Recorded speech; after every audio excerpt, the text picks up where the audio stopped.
의도와 명성을 갖춘 좋은 의사를 만나는 시간 굿 닥터스. 오늘은 류마티스 질환 시리즈의 8번째로 류마티스 관절염의 오해와 진실에 대해서 알아보도록 할 텐데요. 먼저 그 주인공을 화면으로 만나보시죠.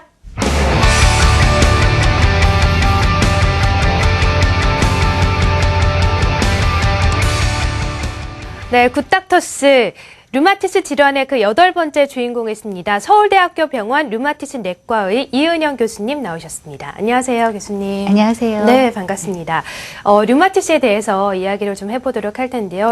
이 환자들에게 보다 안전하고 효과적인 치료제를 좀 사용될 수 있도록 하기 위해서 다양한 임상 연구에 참여하고 계시다고 들었거든요. 간단하게 소개 좀 해주세요, 교수님. 이 임상 연구라는 게 사실 어떤 질환의 치료의 발전에 있어서는 굉장히 중요하다고 생각이 됩니다. 네. 예전에는 이제 임상 연구하면은 그냥 우리가 쓰던 약제가 과연 효과가 있는가 정도였지만 지금은 다양한 임상 연구들이 많이 시행이 되고 있고 실제로 한 7년 전에는 류마티스 관절염과 강직성 척추염을 대상으로 한 생물학적 제재가 우리나라에서 시행이 되었고 5년 이상의 경험을 가지고 그 약제가 FDA에서 승인을 받는데 한국이 20% 이상 기여를 한 적도 있었습니다. 네, 그렇군요. 말씀을 들어보니까 이런 노력들을 통해서 정말로 효과적인 치료제가 곧 개발될 것이라고 기대가 되는데요. 그럼 이제 본격적으로 오늘의 주제죠. 류마티스 관절염의 오해와 진실에 대해서 알아보도록 하겠습니다. 오늘은 크게 류마티스 관절염의 발병과 그 치료에 관한 오해들을 알아보도록 할 텐데요. 먼저 발병에 관한 오해들을 저희가 3가지로 좀 정리를 해봤는데 첫 번째가 손가락이 아프면 류마티스다. 그리고 두 번째가 변형이 생기면 류마티스다. 그리고 세 번째는 류마티스는 나이 들어 생긴다. 이런 오해들이 있더라고요. 이런 오해들을 교수님께서 사례를 통해서 설명해 주신다고 하셨는데요. 첫 번째 사례는 어떤 환자의 사례였나요? 네, 첫 번째 환자는 63세 여자 환자였고요. 1년 전부터 시작된 손가락과 무릎의 통증을 주소로 내원했던 사람이었습니다. 통증이 주로 손을 많이 쓰거나 이제 밤에 심해지는 그런 양상이었고 아침에 일어나면은 주먹이 잘 쥐어지지 않는 뻣뻣한 느낌이 한 30분 정도 지속된다고 하였고요. 무릎 통증은 주로 계단을 내려갈 때 심해지는 그런 양상이었습니다. 아, 그렇군요. 이 환자는 어떤 진단 결과가 나왔나요? 네, 사실 사진에서 보시는 것처럼 손가락에 이제 마디에 변형이 생기면 류마티스 관절염이다라고 생각하기 쉽지만 이 환자는 아주 전형적인 골관절염에 해당되는 환자였습니다. 아, 그렇군요. 또 다음 사례를 보면 저희가 또 남은 궁금증을 해결할 수 있다고 하는데 다음 사례의 환자분은 어떤 증상을 갖고 계신가요? 네, 다음은 이제 42세 여자 환자였고요. 4개월 전부터 시작된 손과 무릎의 통증을 주소로 역시 내원하였습니다. 통증은 주로 움직이지 않을 때 심해지는 양상이었고 설거지하거나 병뚜껑을 따기가 힘들 정도로 아프다고 했었고요. 그러니까 아침에 자고 일어났을 때 손과 무릎이 뻣뻣한 느낌이 있지만 앞선 환자와는 달리 그 증상의 지속 시간이 1시간 이상 지속되는 경우가 많았고 잘 구부려지지 않았다고 얘기를 하였습니다. 또 이 환자가 이전에는 갑상선 기능 저하증으로 진단을 같이 받은 적이 있었던 케이스였습니다. 아, 그렇군요. 말씀을 들어보니까 정말 생활하는데 많은 불편함이 있었을 것 같은데요. 이 환자는 어떤 진단 결과를 받으셨나요? 네, 사진을 보시면 환자의 손가락 사진인데요. 앞서 보셨던 것보다는 훨씬 더 좀 변형도 덜하고 붓기도 덜해 보이긴 합니다. 하지만 환자의 손가락이 시작되는 부위의 관절이 좀 부어 있고 중간 마디가 주로 많이 부어 있는 그런 양상을 볼 수가 있겠고 이 환자는 앞선 환자보다 조금 더 나이가 젊고 중년에 아침에 조조 경직, 잘 소근이 구부려지지 않는 증상이 굉장히 오랫동안 가고 또 증상은 오래되지 않았지만 주로 부어 있는 관절 침범의 양상이 다르기 때문에 류마티스 관절염으로 진단할 수 있는 환자가 되겠습니다. 아, 그렇군요.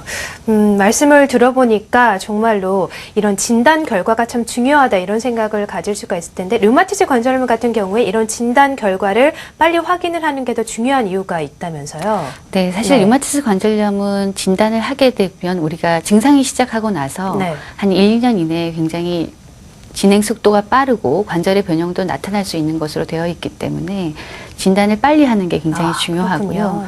그리고 퇴행성 관절염과 류마티스 관절염을 구분하는 것은 훨씬 더 중요한 문제가 되겠는데 사실 진단이 달라짐에 따라서 치료의 경과도 틀리고 합병증도 틀리고 그리고 치료 약제의 선택이 완전히 달라질 수 있기 때문에 두 질환을 구분하는 것은 굉장히 중요하다고 할 수 있겠습니다. 네, 정말 초기에 빨리 진단 결과를 확인하는 게 중요하지 않을까 이런 생각이 듭니다.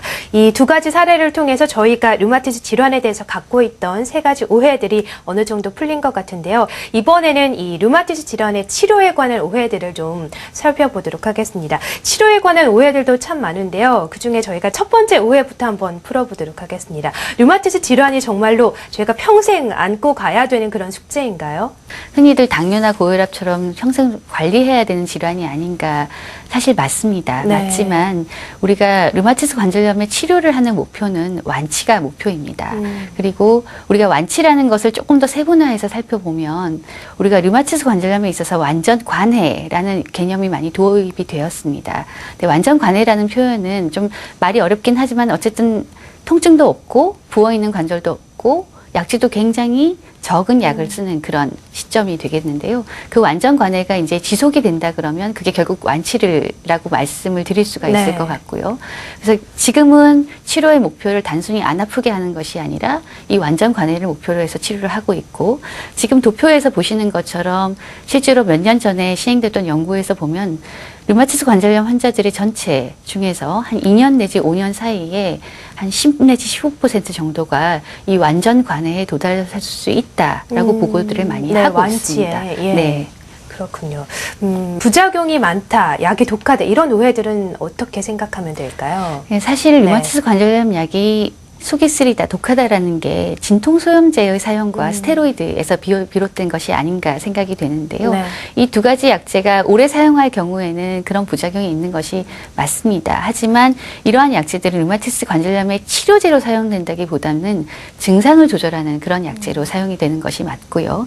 실제 류마티스 관절염 치료제는 오히려 MTX라든지 설파살라진이라든지 이런 항류마티스 약제로 나와 있는 것들을 사용하는 것이 많고 네. 그러한 약제들을 복합적으로 잘 사용하는 것이 질환의 치료에 있어서 부작용을 줄이고 완치에 가깝게 할 수 있는 그런 방법들이 되겠습니다. 아, 그렇군요. 생물학적 제재하면 좀 어렵게 들리거든요. 생물학적 제재가 어떤 건가요, 교수님? 네, 우리가 이제 류마티스 관절염에서 치료제로 사용되었던 여러 가지 약물들은 대부분 써봤더니 좋더라라는 이제 증거 기반 약물들이 많았습니다.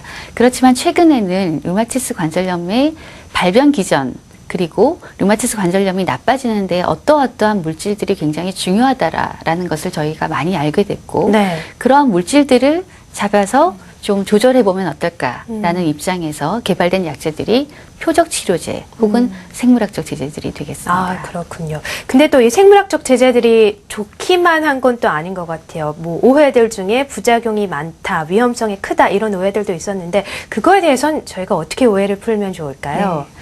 항류마티스 약제에 반응이 없을 때 그 다음 단계로 사용하는 경우가 많기 때문에 네. 흔히들 생각하기에는 이게 최후의 약이 아니냐 그런 이제 오해들을 많이 하고 있긴 합니다. 예. 그렇지만 사실은 이게 기존의 어떤 류마티스 약제들에 비해서 더 심각한 부작용이 있거나 혹은 장기간의 합병증을 유발할 수 있는 그런 뚜렷한 결과는 없다라고 보시면 될 것 같고요. 네. 다만 기존의 항류마티스 약제를 사용했을 때 반응이 없는 경우에 혹은 반응이 부족하다고 생각되는 경우에 적절한 시기에 사용하는 것이 가장 큰 효과를 가져올 수 있다고 생각됩니다. 자, 여러분들께서도 이 류마티스 질환에 관한 오해들 어느 정도 그 오해가 풀리셨는지 모르겠는데요. 이 류마티스 질환 관리가 참 중요하다는 생각이 듭니다. 말씀을 들어보니까 이 관리와 관련해서 오늘 내용 중에는 없었지만 이 시청자분들이 꼭 알아야겠다 이런 점이 있다면 한번 당부 말씀해 주세요. 긴 세월을 치료를 하다 보니까 약제 복용도 힘들고 또 주위에 많은 이제 의견들을 들어서 뭐 보조식품을 쓴다든지 다른 대체요법을 하는 경우들도 많이 있습니다. 하지만 그런 것들을 할 때는 제 개인적으로는 반드시 전문의와 상의를 하고 그것이 나한테 득이 될지 혹은 실이 될지를 좀 더 잘 상의를 하고 결정하는 것이 좋을 것 같고요. 네. 그리고 류마티스 관절염의 관리를 하는 데 있어서는 어쨌든 관절을 좀 아끼는 그런 생활 습관을 갖는 것이 중요하다고 생각이 됩니다. 네, 알겠습니다. 자, 굿 닥터스 류마티스 편, 오늘은 류마티스 질환의 오해와 진실에 대해서 알아봤고요. 다음 이 시간에는 류마티스 관리법을 자세하게 알아보도록 하겠습니다. 지금까지 이은영 교수님과 함께했습니다. 교수님 감사합니다. 감사합니다.